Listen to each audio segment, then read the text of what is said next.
start as is customary. I'm going to double check that we have this working okay on YouTube. Looks like we do. And so today we're going to talk about PySpark in Spark 2.4, which is the new release of Spark, which I'm really excited about. And we're specifically going to look at the new rlimit functionality that was added in Spark 2.4 and sort of how to make that work. Well, my ears are kind of a mess, but that's okay. I'll fix them another day. Okay, cool. And so I've got the YouTube comments up here, and I'll make sure I've got the Twitch comments up as well, just in case anyone wants to jump in with any questions. As always, questions are fun. Okay, cool. Looks like it's working on Twitch too. So with that, let's go ahead and grab the terminal, bring it over here. Okay. Oh, right, and we are going to configure this. So this is Spark 2.4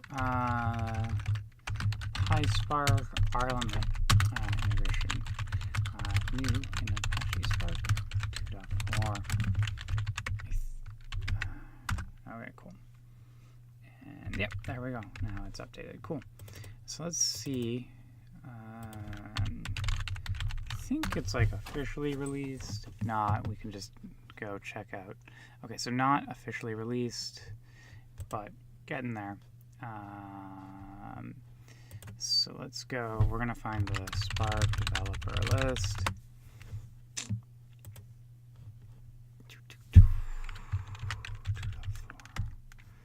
Okay, RC5 is the one that was approved, I think, or it might not be approved yet.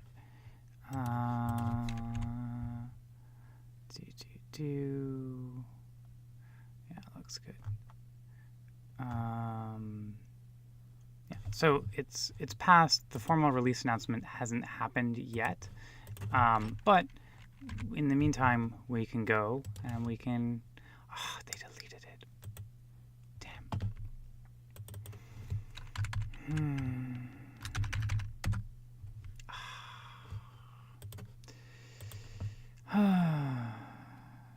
Oh, if they deleted the dev files, this is going to be more annoying. We'll have to check out the branch, which is okay, but just kind of frustrating. It's all right though, because I have the branch pretty much handy if we need to. So that's all right. I guess we'll just.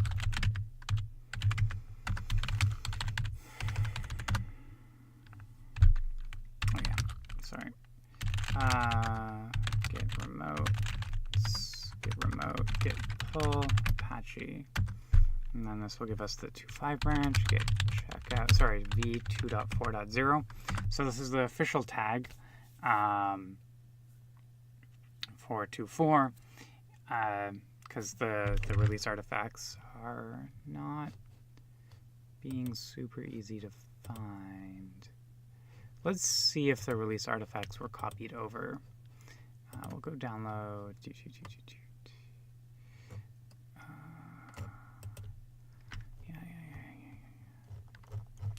Yeah, here we go. So what we'll do is we'll be crafty folk. Ooh, okay, so yeah, we can just grab 2.4 from here. Because I wanna play with it now, and I don't want to build it from source, because that would take a while.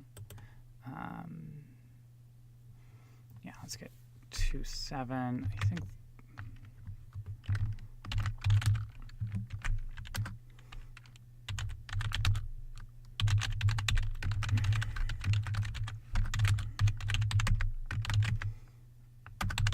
So we'll make a virtual M for it as well.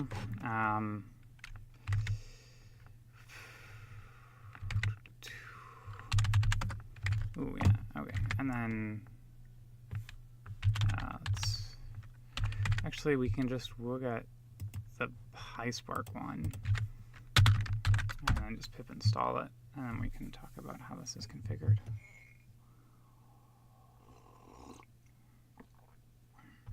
Okay, I guess this is going to take a little bit of time since we're downloading from the source mirror.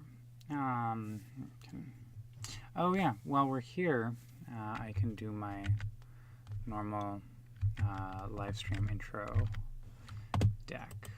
Yeah, let's do that. We can sort of just do it while we're waiting for the download to happen.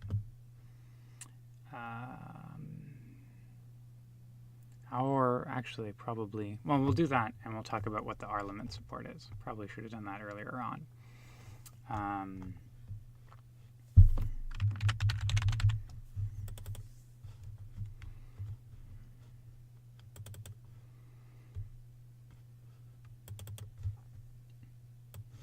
Okay, so Holden and Boo's super fun live stream. What are we going to break in open source today? Today we're just working, exploring Apache Spark rlimit integration.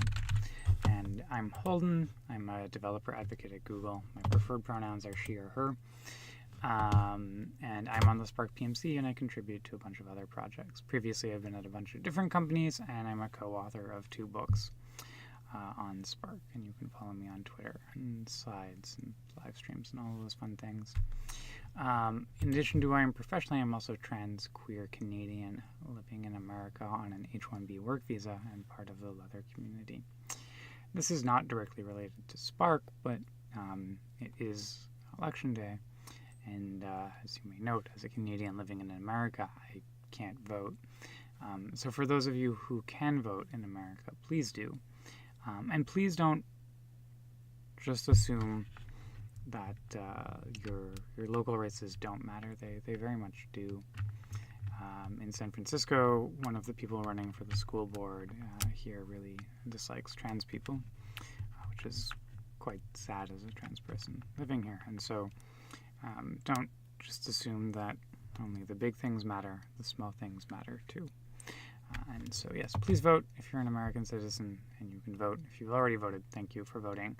Oh, yes, H-1B rocks. I love my H-1B work visa. I wish it didn't expire so soon. But, yes, I think H-1B work visas have been unfairly vilified. But that's my personal view. Okay, we've got PySpark downloaded, so let's go ahead and get our Python environment activated.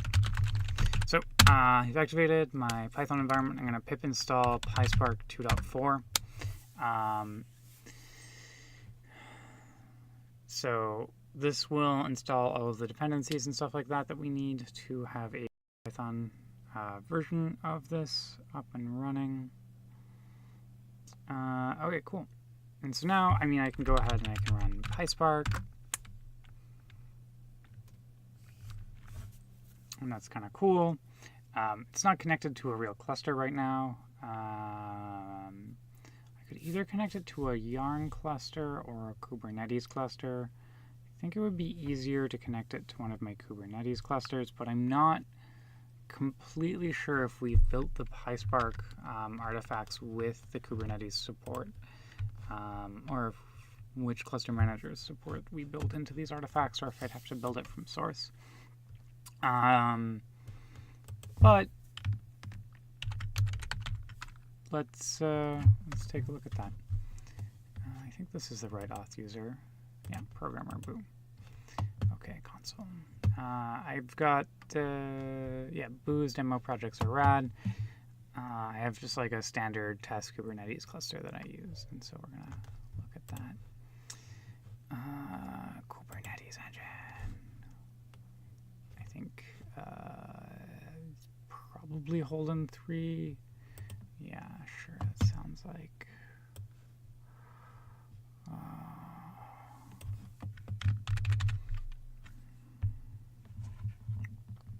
Maybe the one that I was thinking about.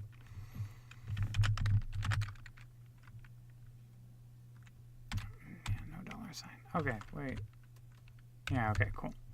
Okay, so but let's look at what rlimit is. Is the documentation linked here? Where did they clean up the docs to? Yeah, this is not... Okay, yeah. Let's go find Python. Not in here. Okay. I guess we'll just look at it in Emacs. The documentation should be Python. There's or API. Okay, API. Python. Or well, let's go. My memory's kind of fuzzy, and I'm trying to present this based on my memory. So that's maybe not the greatest. Okay, so yeah, this is the R support. Is this the R support? Huh. Oh, this is the Kubernetes support for rlimit integration. Okay, yeah. So it was written by Alon. And so it is in docs configuration.md. Okay, so let's go look at docs configuration, and then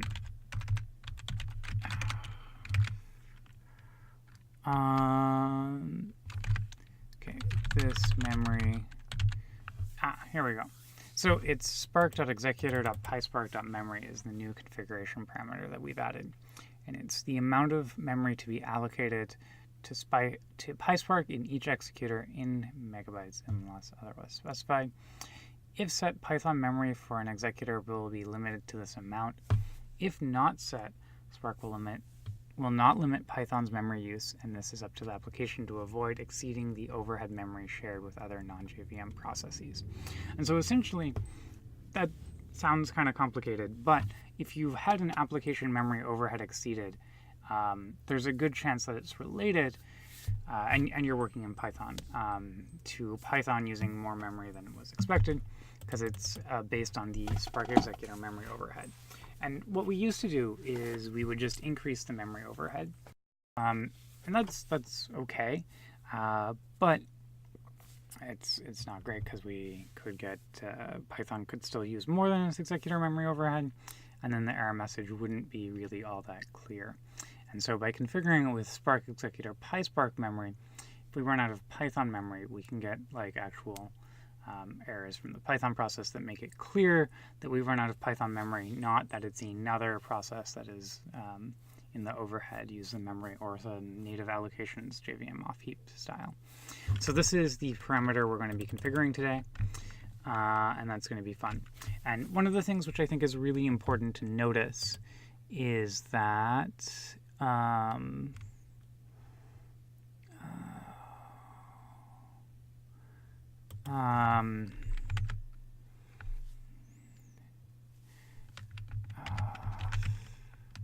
yes, this memory is added to the executor resource requests.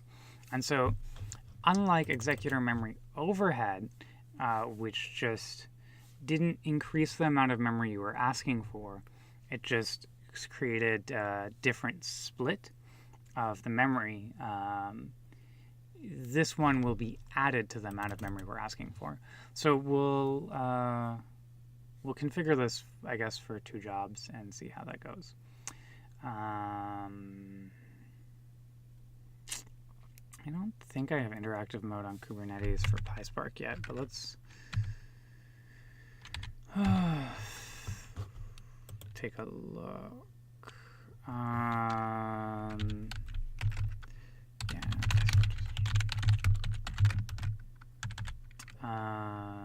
Oh yeah, okay.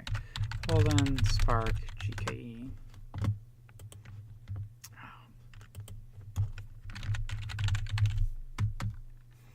Yeah, okay. So I'm gonna go ahead and there's the proxy command. So we've got cluster credentials. I'm gonna kick off a kubectl proxy so that I can submit my jobs to my Kubernetes cluster for testing. And that's because this doesn't really have any impact in standalone mode. Memory overhead really only matters in sort of a cluster, or it most matters in a cluster mode. It's easier to see what's going on. And so then we're going to go ahead, yeah, fine, let's save the PID. And then we're going to go --master. I think this won't work, but if it does, it'd be great. Oh, wait, really? Is this going to work? No, it's not going to work. Okay.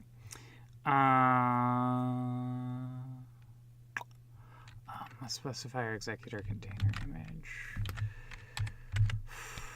Do I need to roll my own executor container image? Probably. Or someone may have already rolled some container images for us. Docker file.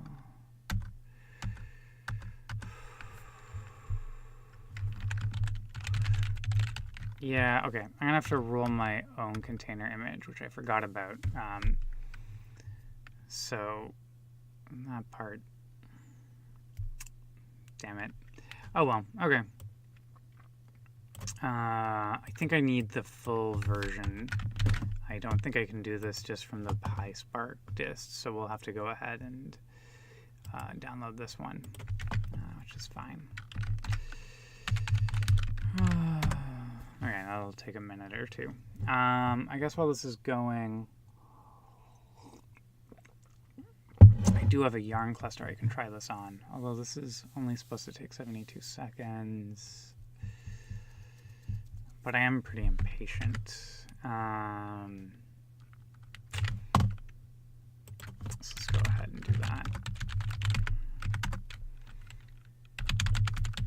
And this just creates a VPN connection to my yarn cluster that I also use for testing. And so I have this testing future releases, and so we're going to go ahead and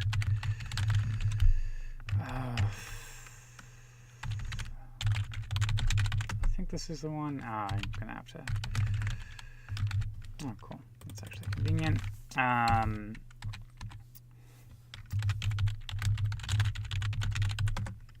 So the SSH key changed because I bounced the cluster. Yeah, we'll try it on yarn. So let's do that while this downloads, because this is going to take a minute. So this is a dataproc cluster. Spark 2.4, isn't completely finished being released, so dataproc hasn't been updated to have Spark 2.4 yet. So I'll go back to my blog post about how to make this work.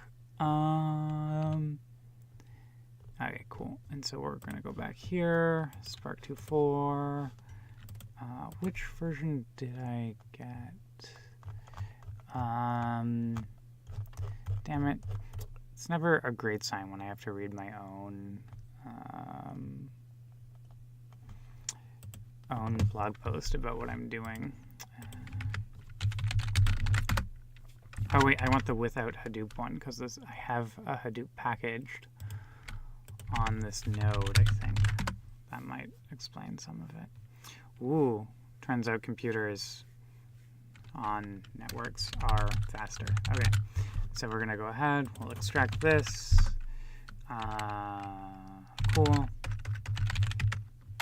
And then I need to point it at my existing Hadoop configuration on this node. So we'll go ahead and run those exports, and then let's see if this starts or if something's changed with Spark 2.4. Okay, so this gives us Python 365, yarn master. Looks like it's coming up just fine, albeit slowly. It's possible that the cluster resources are actually fully committed to another job. So let's go take a look at my yarn cluster. Nope, don't have anything else running. Running containers 3, allocated vcores 3. Cool. Okay, so we have it on yarn. And let's go and take a look at the application master UI. And so if we go look at the executors, okay, active memory is 20.5 gigs. Environment, everything looks pretty fine. And if we go look over here at our application ID, yeah, we can see these are our aggregate resources. So that's cool. What about if we configure a different application memory overhead? So, for example, we configure our application memory overhead traditionally if we were having difficulties with Python needing more memory. And so, will it, or do I have to do something fun?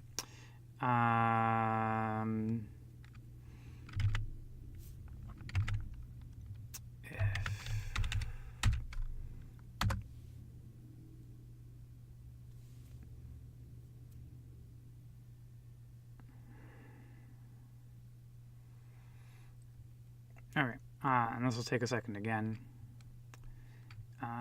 but cool. sc.conf, sc.getConfig, dir sc, there's a conf object, sc.getConf, and then, okay, dot get, and then we can, I just want to make sure that this parameter is being set correctly. Oh, so this is a string, not a, there we go. Okay, yeah, so, there we go. So we changed the application memory overhead. We're going to go look at this new application.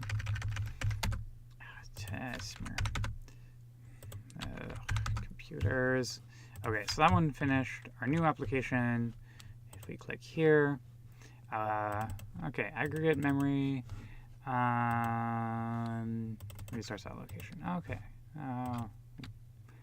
For some reason, we changed the number of vCore seconds between these two. I'm not entirely sure why. Go load our executors. Okay, and so we have a different split of storage memory because more memory is being reserved for... Oh, it's weird that we have a dead one already. Huh. Anyways, more memory is being reserved for the overhead. Not entirely sure why I have a dead executor already. It's kind of weird, but whatever. But now, let's go ahead and configure a different parameter.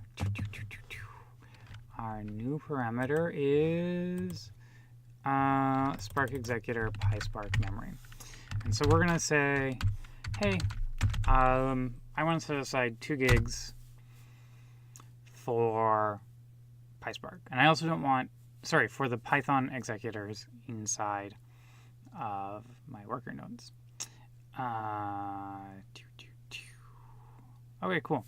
So now let's go ahead. We're going to take a look at our new application. Refresh. Cool. Okay. Different resources. There we go. It takes a second to allocate all of the resources. Okay. Looks like it's up. So 3 containers, 3 allocated. Okay. And now if we go look at our executors, you'll notice that our storage memory is not like the storage memory where we change the application memory overhead. It's like the storage memory of the first one. And so it's just adding memory rather than changing the split, right? It's much more... executors. Right. So our new thing here, 20 and 20. And so that's fun, right? Or at least that's important to remember. And one of the other things to note is that we can configure both of these parameters at the same time. And I'm not saying that you should never configure both of these parameters at the same time. But if you have previously configured the memory overhead, there's a good chance that if you start using the Spark Executor PySpark memory, you're going to want to reduce your overhead because now memory is being specifically set aside for your Python process. Right, okay, so we can go take a look at this cluster once again. Okay, cool. And then we go here, and then we go here. Oh, it might not have actually taken the second parameter. Let's go take a look at our environment. Memory overhead. Oh, no, it did, but it might have ignored it. Oh, no, it does pay attention to the memory overhead. That's weird. I'm not super sure why it gave us this behavior. I was expecting slightly different behavior, but that's all right. The main thing is that if you have set this previously and you start setting this, you either want to no longer set the memory overhead or you want to configure it to a different value, most likely. Okay, with that out of the way, let's go ahead and take a look at how this works, right? So we've got our spark.executor.pyspark.memory here. And then I'm going to go sc dot. Oh,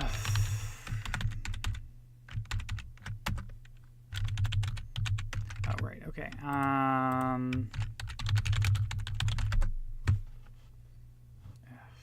no, there's not going to be anything written about that yet because, yes, okay. And then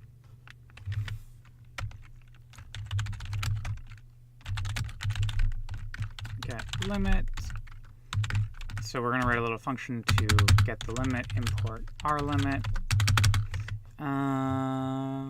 And then, oh, sorry, it's called import resource.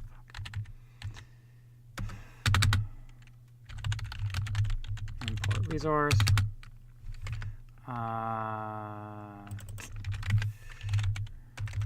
Return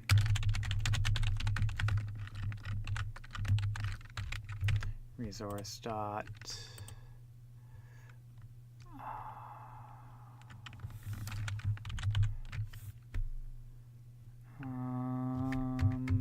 I think rlimit vmem is the one that I'm looking for.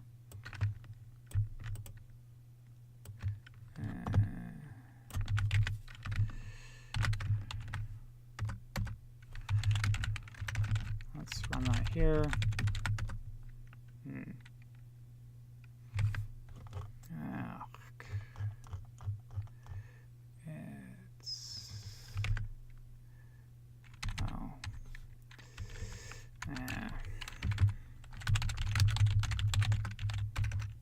Resource.get.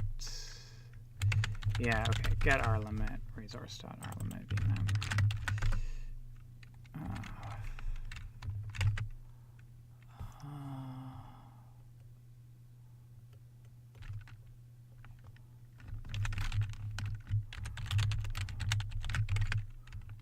Huh.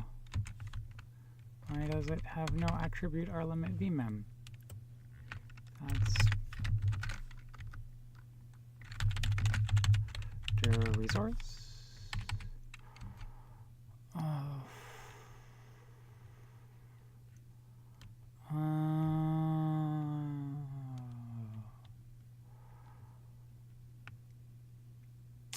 Fuck.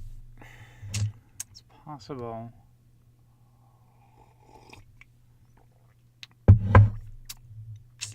This will not actually work here. And that would be unfortunate. I want to double check this. That doesn't make sense. Oh, shit.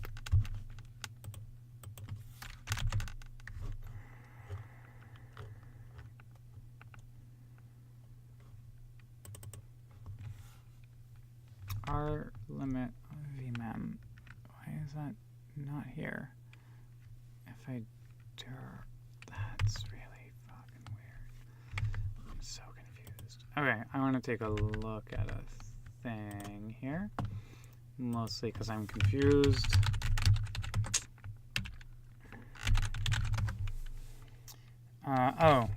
rlimit AS. Okay, cool. I was looking at the wrong parameter. That's fine. Which one is AS? Oh, address space. Okay, sure. That's fine. Okay, so no configuration there yet. So then we'll go up, we'll rewrite our get limit, import resource, import resource, return resource.get rlimit.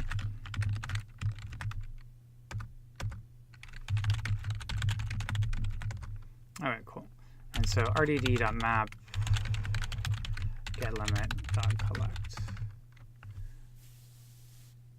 All right, so this is not configured on any of them. Spark executor.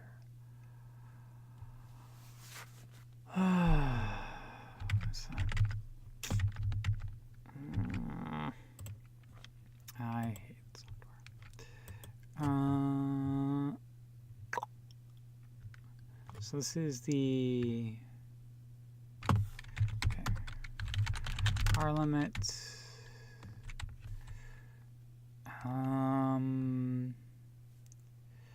Yeah, so that should work. Why is this not working? Worker memory check.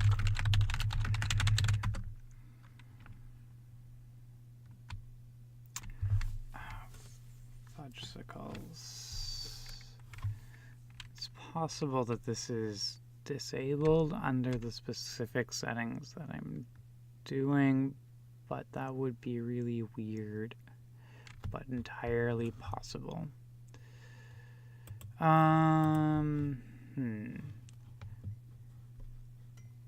Because we do have Spark Executor Pyspark.memory set.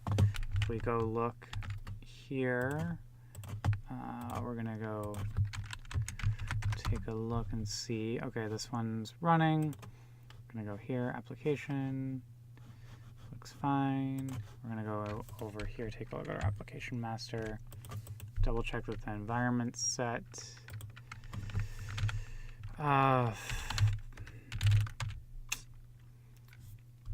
So Spark Executor Pyspark.memory.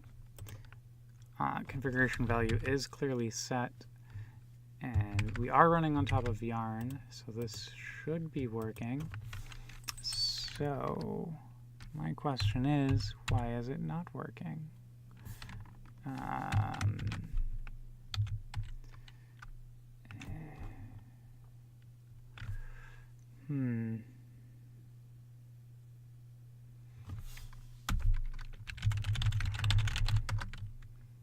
Yeah, so this is the integration test on Kubernetes, which is fine, but why is it not working?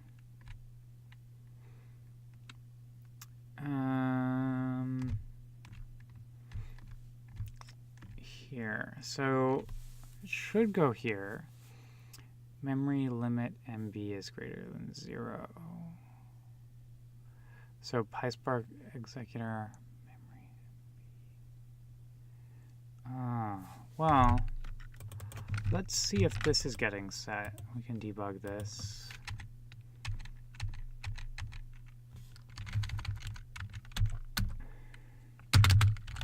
Import OS. Return os.environ.get.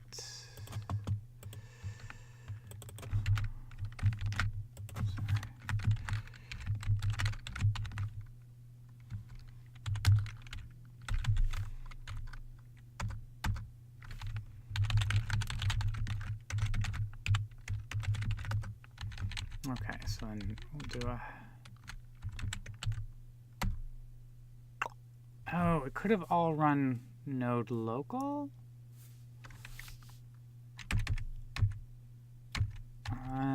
Because we don't have it on the driver program. So if those all ran node local,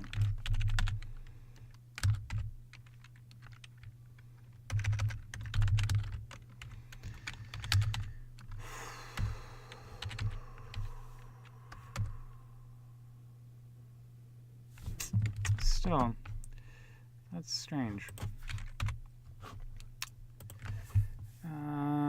Executor page, active 2, dead 2. Yeah, these are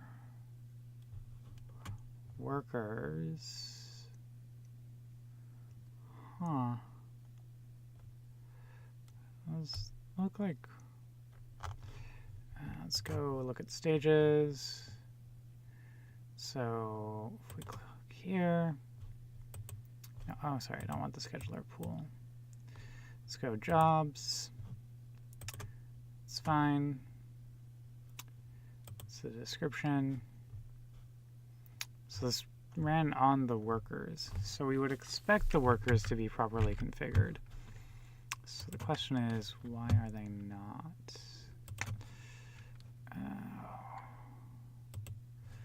Yeah, okay, but they're a pain in the ass to get the logs from.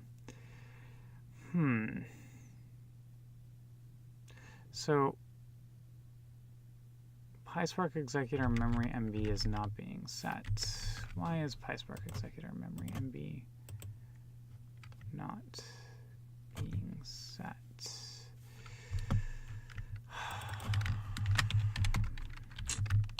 The joys of live streams. And vars.put. Okay, no. Next. Okay.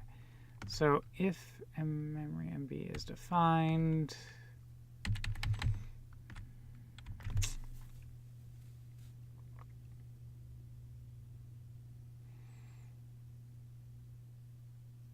PySpark executor memory. So then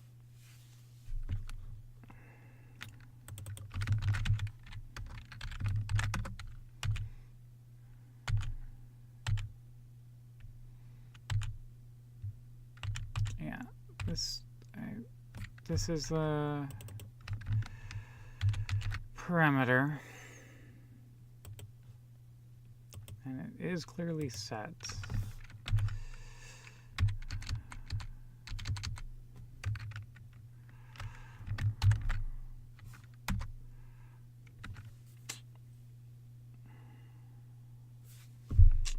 Damn it. Oh.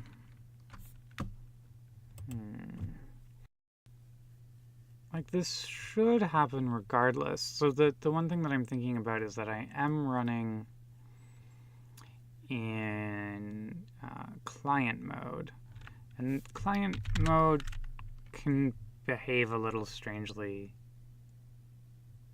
sometimes.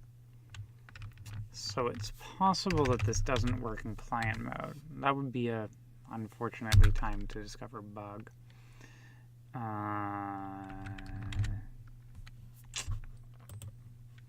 Let's go ahead. Let's go back here. Worker memory check. Okay, so we're going to go ahead and we're actually going to run spark submit with this thing.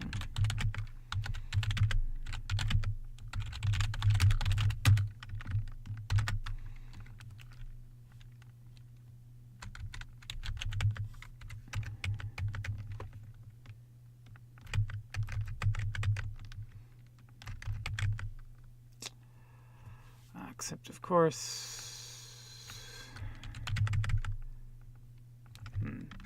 Okay, so I guess what I'll do is we can go ahead and we can grab worker memory check.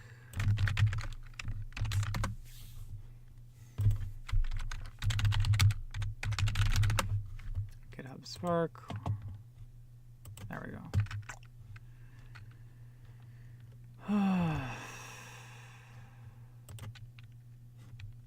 Okay, except 2.4.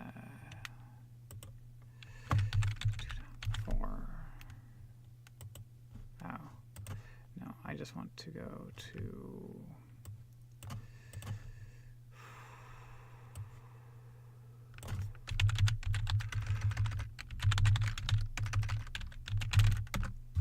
but we move this.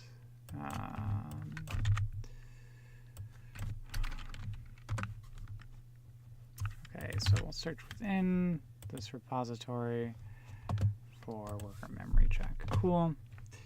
This is the raw version. So we can just download it here to our test cluster.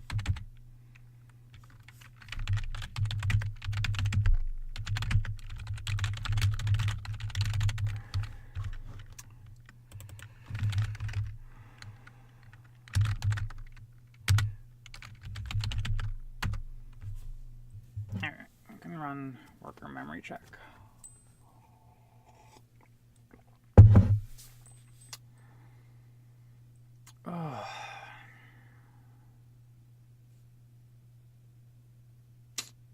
Oh, yeah. Okay, so we tell it what we expect the amount of memory to be, and that way it gives us the right exit code.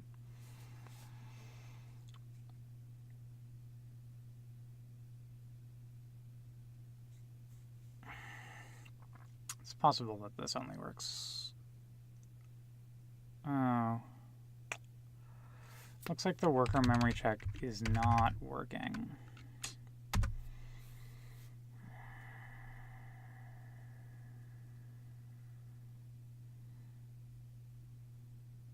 Resource value is -1. Worker memory check is false.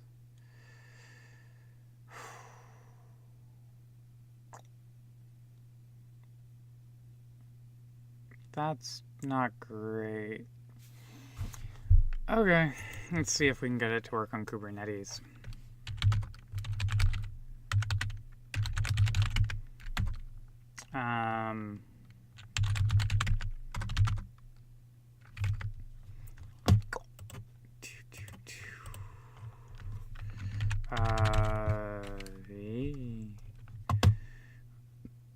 Okay.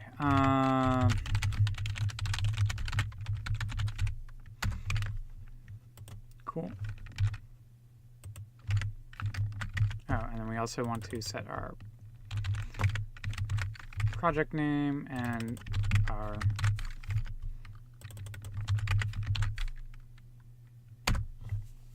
so we'll build a Docker image,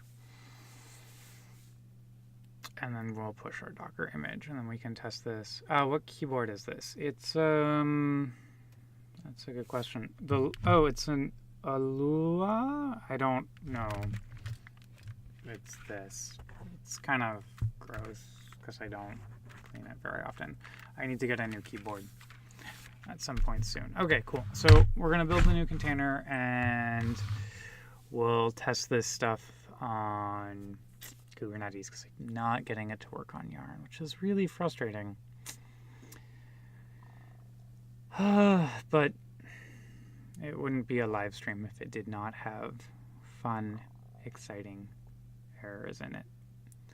Alright,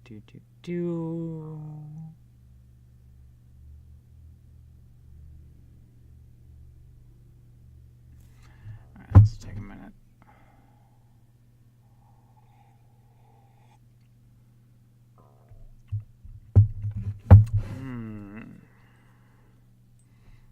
The Kubernetes one definitely should work because we have integration tests for it. The Yarn one, the tests are less solid.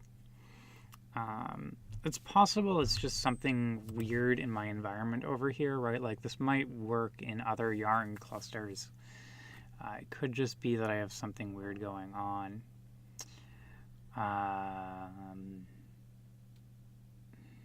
But I was expecting it to work here.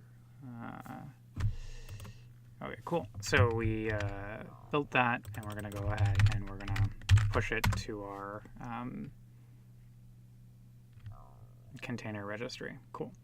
A bunch of the layers are already cached. That's great.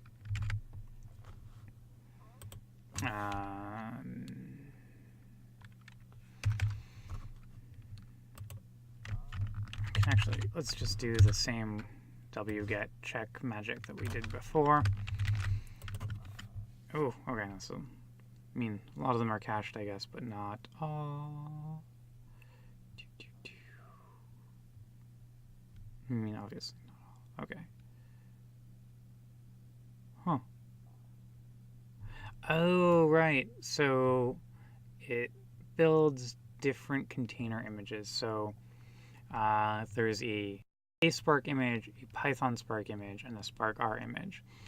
And the reason that we build these different containers is so that if you're not using R or Python, you can have a more stripped down container image and get faster sort of startup times. Okay, cool. So we've got our worker memory check. And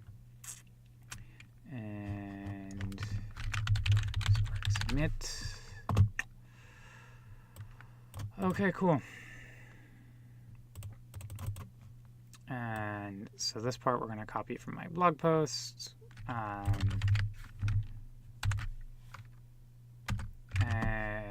Let's maybe get... actually, really, we only need one executor anyways. Let's do 2 executors, just for good luck. Okay. What was the other thing I was going to do? Oh, right, --conf. Our new happy parameter of... what is spark.executor.pyspark.memory.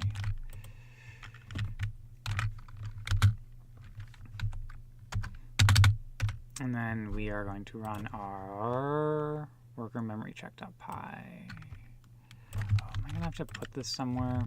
I might have to do something special to make this work. But this is a starting point. Okay, cool.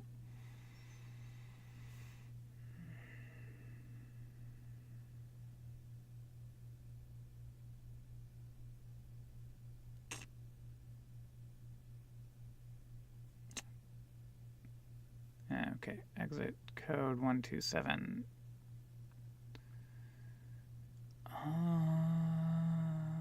Yeah, phase failed. Not super sure. Let's go ahead.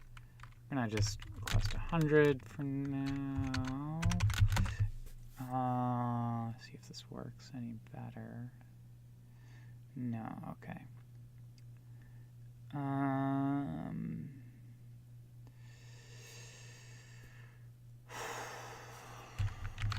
Logs. Cube. CTL. CTL.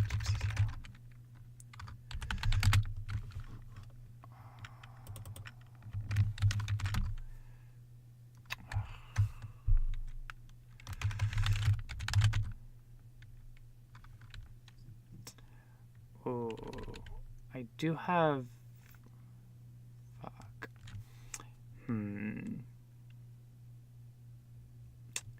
I have a Spark operator running in this Kubernetes cluster, and I'm wondering if it's stepping on each other's toes. Let's go take a look at Stackdriver, because it's not the worst.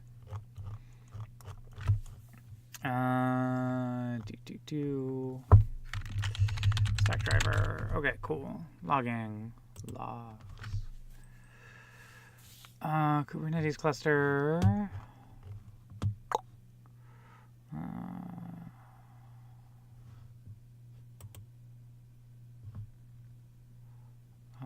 Allocations.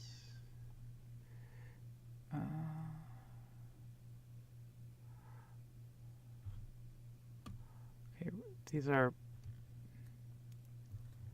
recently used GKE container. Oh, okay, right. I used the wrong container image then. That would make sense. So we tried to use the raw Spark container, and we are going to want to use the Spark Python container. And that's just spark-py. Let's see if this one is happier. Okay, that's nice. Exit code 2. That's a different exit code.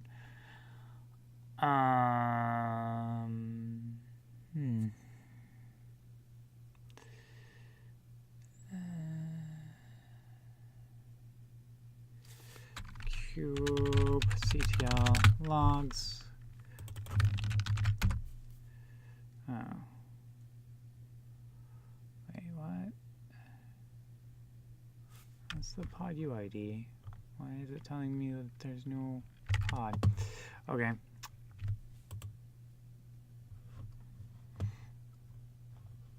Oh, god damn it. The DNS thing changed. I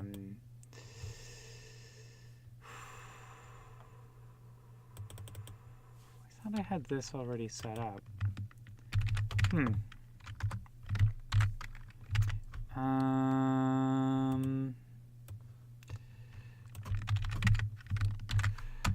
Okay.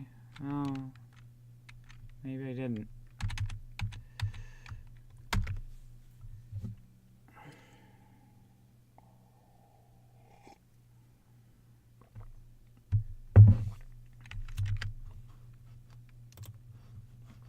Is that the... Yeah, okay, there's a thing that I needed to do to make the DNS records work okay, but I don't remember what it is. Do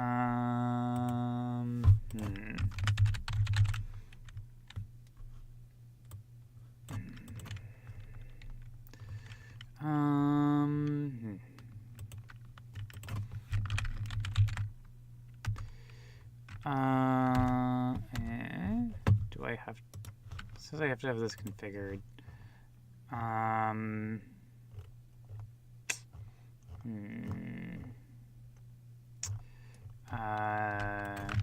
GKE, DNS.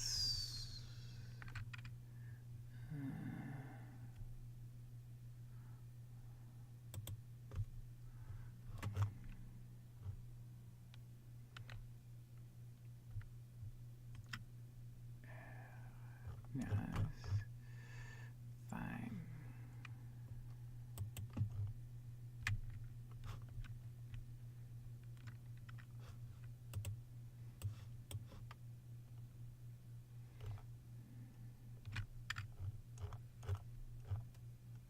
Whoa. This is... I don't... Do I have... Huh.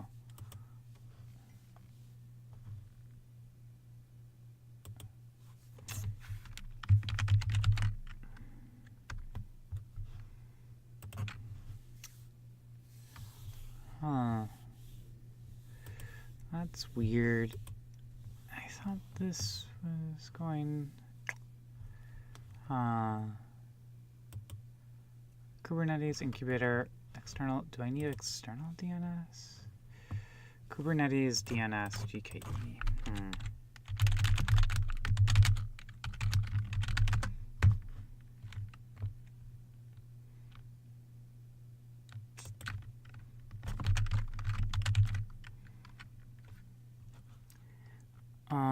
Okay, so it says a cluster local server kubedns. So it should be turned on. Fuck.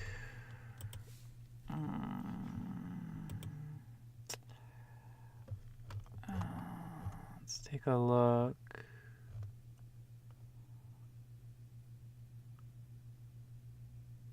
Oh, God.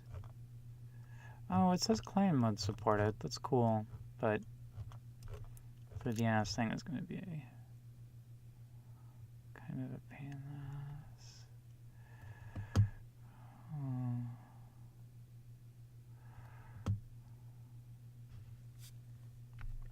Oh, maybe, do I not have the service account configured?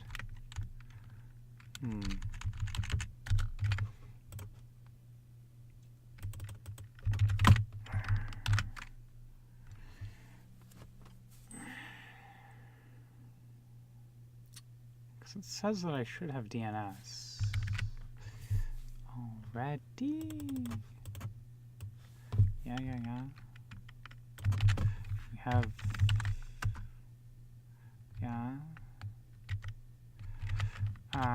cluster role binding. It's the,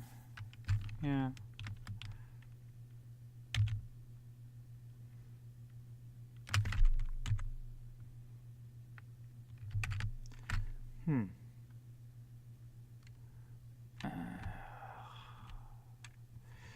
it. The DNS thing is gonna...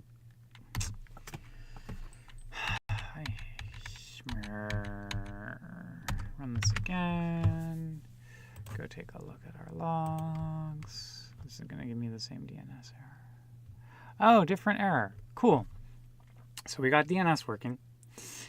Because I forgot my service account configuration, which wasn't working. And then Python can't open file worker memory check.py. And so --py files worker memory check.py. Or is it --files?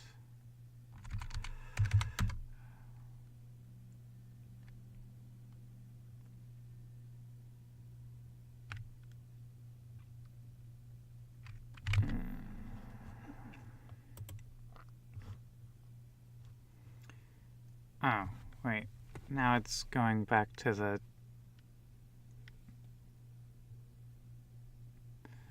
I'm not actually sure. Okay, so...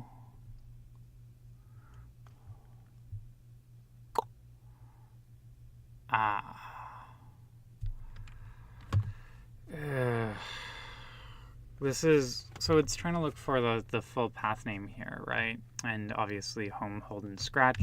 Spark is something that's on my local machine, but not there. And so it's looking for something that's baked in, which is inconvenient, but for the purposes of today, we should be able to get away. It should be baked into the image, just at a different point. So we'll go ahead and we're going to find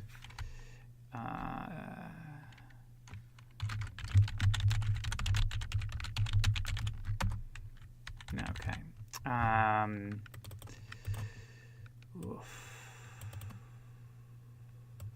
So it's baked in here. So we can use this.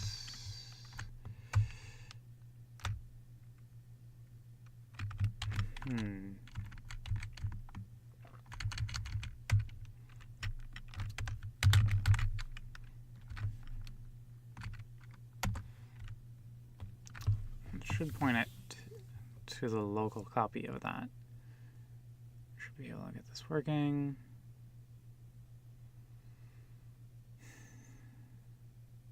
Allow us to be frustrated if it's not working on Yarn and it's working in Kubernetes. Looks like it's actually kicking off the job based on the fact that it's not failing immediately. So that's a small amount of progress, and I'll take what I can get. Yeah, okay, cool. So we can see here it actually started the Spark web UI and all of these fun things. Okay, cool. So that's progress. Exit code 0. Cool. So that worked. To make sure that worked, I'm going to set this to a different value. And so essentially, I've configured it to check for a memory setting of 200 while setting it to 100. So now we expect this to fail. And if it doesn't fail, it's bad. It's just more because I don't trust myself. Fudge. Also gave us an exit code of 0, not what I was looking for. Except here, okay.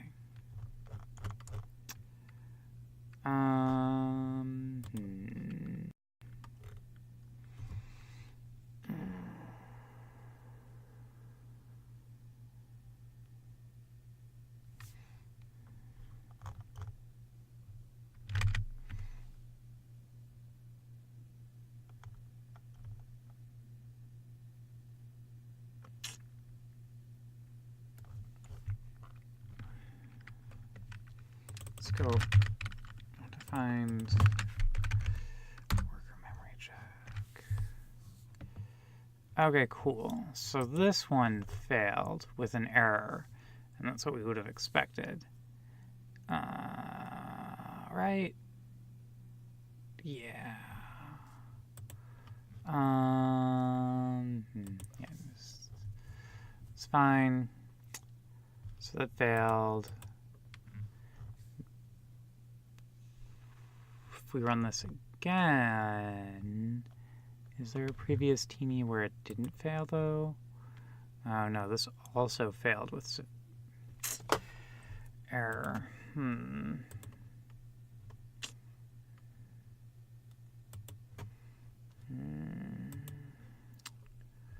Yeah. Damn it. I mean, the job finished. Submitted 2 tasks.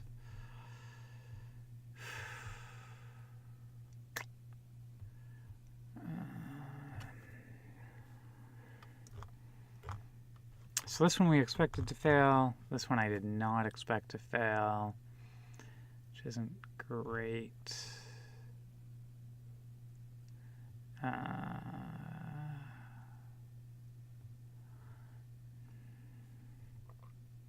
And so,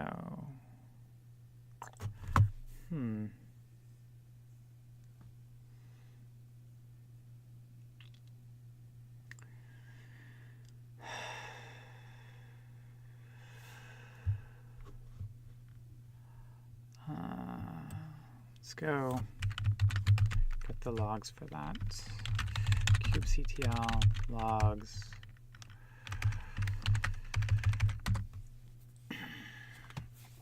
Okay.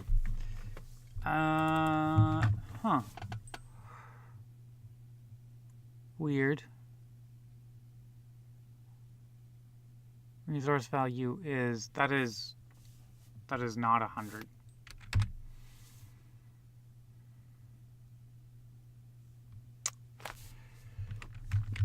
That's really strange. Fuck. It's possible it doesn't have permissions to modify.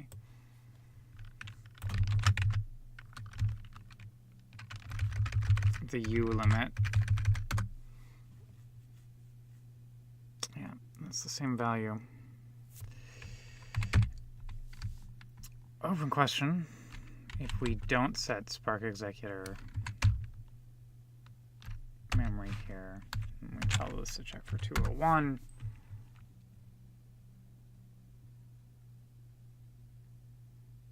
is there an rlimit coming back? I think it's getting the rlimit of the container. And the interesting question is going to be, is it... fuck.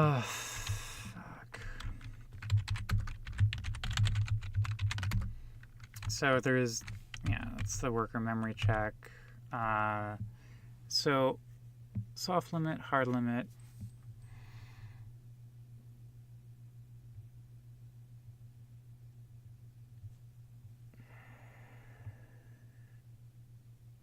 Oh wait, did I need to convert that?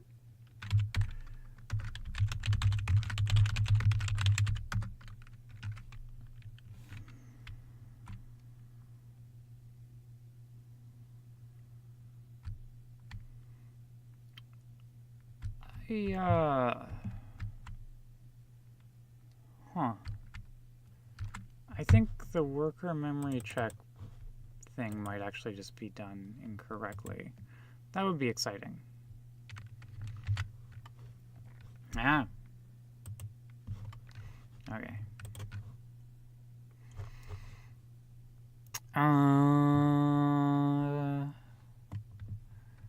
Yeah, okay. Cool.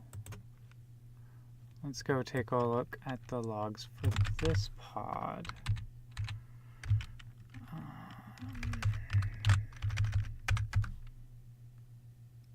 Yeah, okay, so it is getting set. That's good. Okay, cool. So here's the question. 100 times 1024 times 1024. That's the value we were getting back. Okay, cool. Thank God. At least one thing worked today. So we can see that this was being set It's just that the worker memory check here is getting it back in, so it's working on Kubernetes, and it's just that we're specifying megs in one place, and in the other place we're getting back bytes. And so when I was running the worker memory check, that's why it was failing. Okay, so we're going to go up here to this one. We're going to switch this one to this value, because that's 100 times 1024 times 1024. And then this should actually probably finally give us a successful teeny execution, and that'll be exciting. I want to go find, where's my Spark driver? Okay, cool.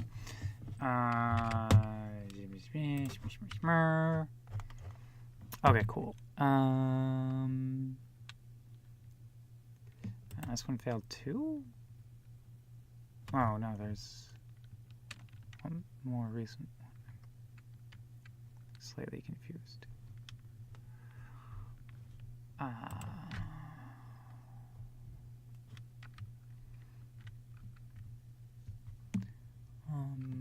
Okay, yeah, so it would be here. So let's go get the logs for this, for our driver pod. Come on, 11. Yay, success. Okay. So, this worked. So that's cool. But that shit did not work on Yarn.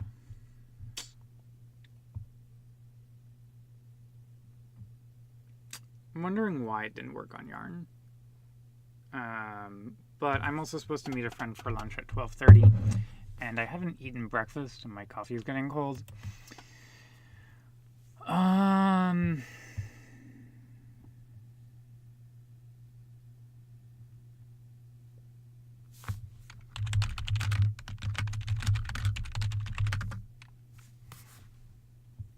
Yeah, this is really weird. I don't know why it's not working on Yarn on this one here. At the very least, I think it should be setting.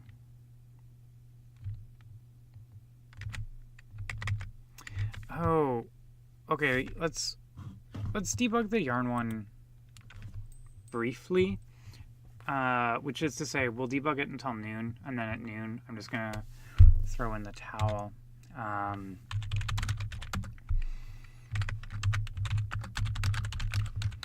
And so it's rlimit as.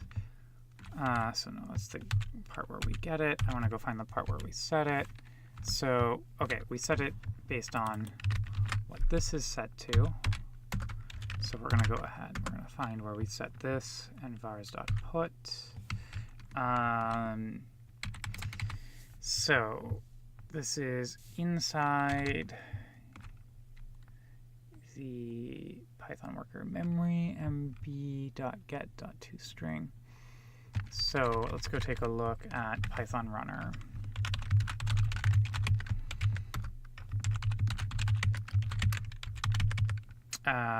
Okay, cool. And so we're going to go find. Okay, cool. So memory MB is conf.get.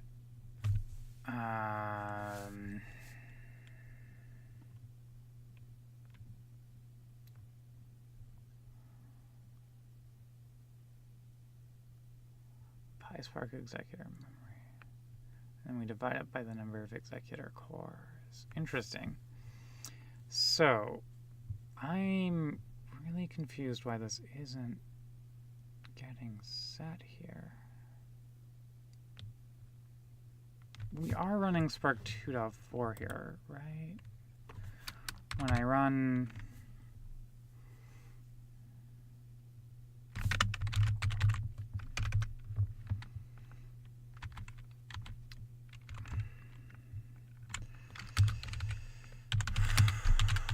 So let's try running this in cluster mode.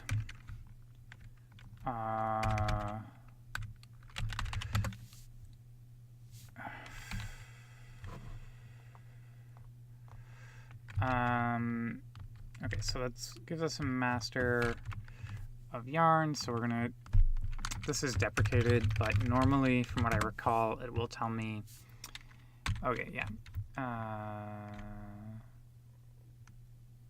Why is this trying to run?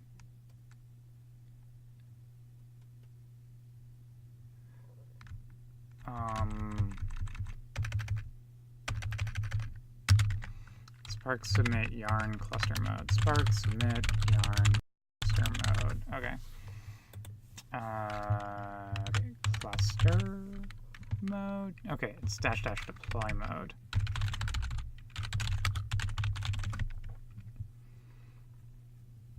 I mean, if it only works in cluster mode, that wouldn't be the most surprising thing. I'd still be a little bit confused. Because I wouldn't expect that.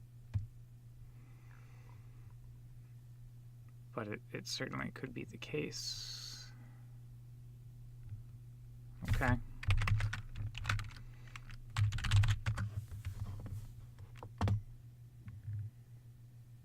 Huh.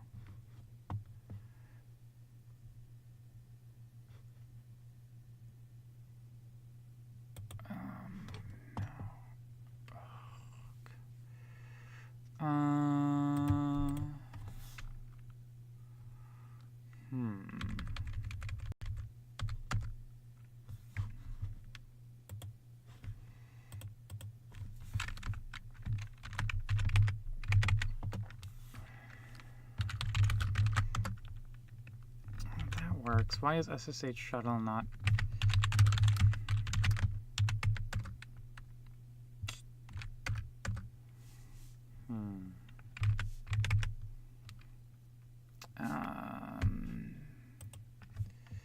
Okay, I'm gonna take a look at my start jump 2 script. I think I'm gonna have to redo it. SSH shuttle DNS. So to get the logs, I'm gonna have to enable DNS configuration. I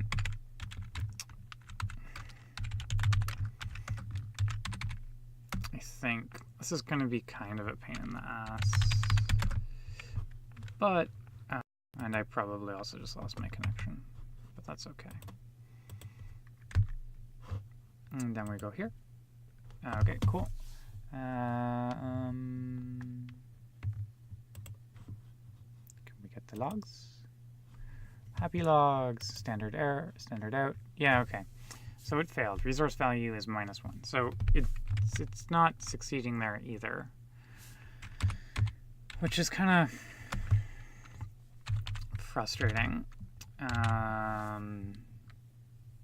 So I don't know why it's not working in yarn mode. We got it working in Kubernetes mode.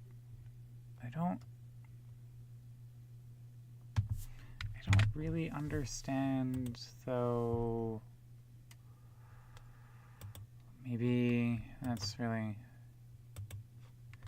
there's nothing really here that gives us anything all that useful. So this is the PySpark memory test.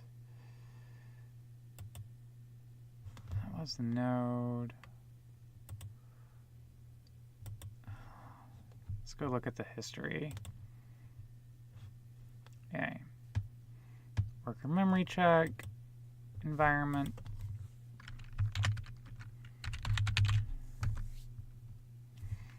PySpark memory, PySpark memory.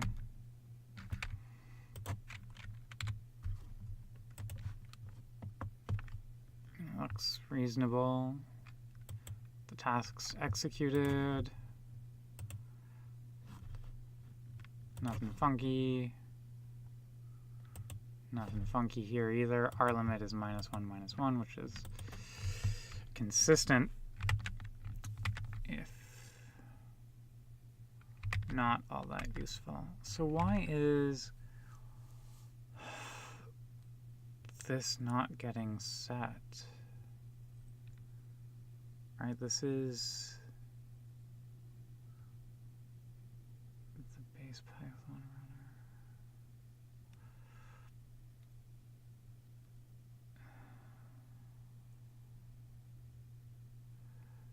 runner. It's possible it's like picking up a different version of Spark from somewhere else, which is why it's not really doing what we would expect. But then, like the Spark Web UI. Oh! Yeah, okay, cool. This makes a lot more sense, because the Spark Web UI is showing 231. Okay, cool. Okay, cool. All of a sudden, everything makes sense on the yarn side. It's picking up Spark 231, probably because I fucked up in following my own directions. That's cool, I guess, or something. So that's the Kubernetes one.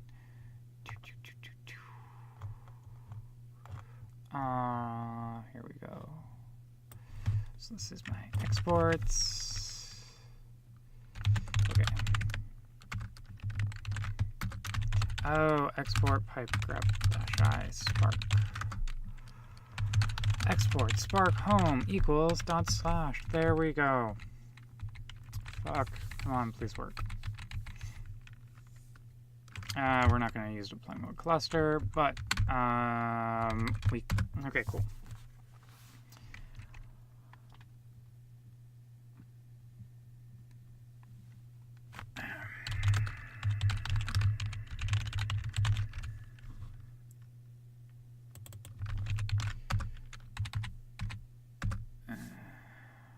Or do I want the Hadoop version packaged with it?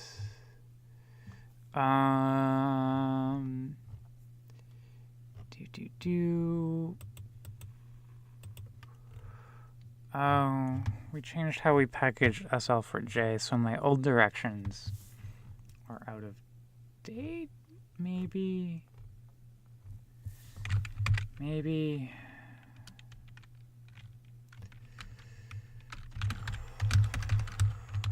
Hadoop version.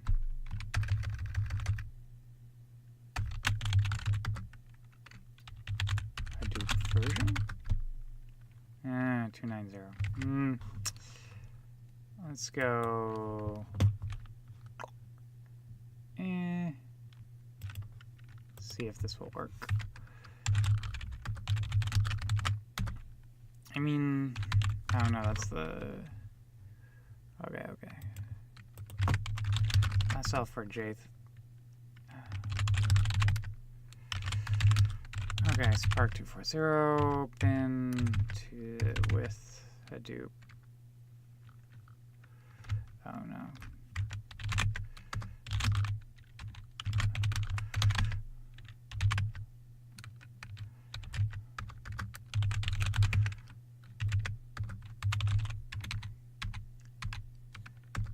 Okay, I guess. I'm not super sure what's going on. But that's normal. If I knew what I was doing, I get paid more. Okay.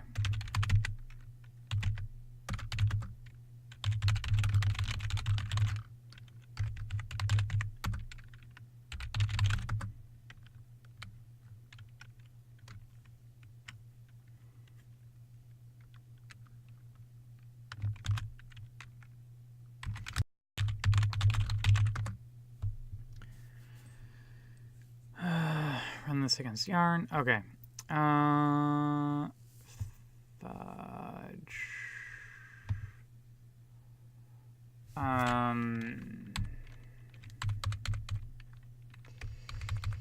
Oh, yeah, okay, no. Spark. Shell. Yarn master. Ugh. It looks like I have an old blog post to update now that Spark 2.4 is shipped, and we do something different with our configs. Damn it.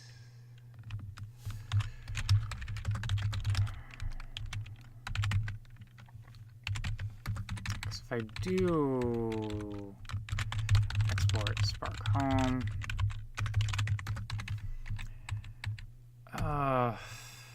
yeah, so SL4J isn't here, which is weird because I think then we're saying that when we package Spark without Hadoop, we expect SL4J to be on the class path already, but it looks like SL4J isn't on the class path already anymore, so we changed how we do our packaging, and we broke my old guide, unless class, no. Okay, yeah. So the yarn-based one, I'm going to have to change the directions here just a little bit, because these directions are no longer super relevant. That's unfortunate, but not the most surprising thing. So that's okay. I need to find a way to make this say that this only works for Spark 2.3, but that's okay. So excitingly, this probably does work for Yarn. I was just running the wrong version because I'm kind of silly, and it definitely works on Kubernetes because we got the integration test working. So that's nice, or at least okay. And so thanks for joining me on this adventure of getting kind of lost in the live stream today. But it looks like it works, and that's good. We just changed some shit that I have to take into account. So have a lovely election day if you're in America, if that's at all possible. And if you can vote in America, please vote, and don't vote for people who hate me or my friends. And yeah, that's pretty much it. I'll go back to this talking screen. I don't really have any outro planned per se. Although, yeah, I guess I'll do this again with the Yarn stuff fixed, because we only got it to work on Kubernetes, and that took a long time. Okay, on that note, thank you all for joining me. It's been a lovely day, and I hope to see you all around the Spark community.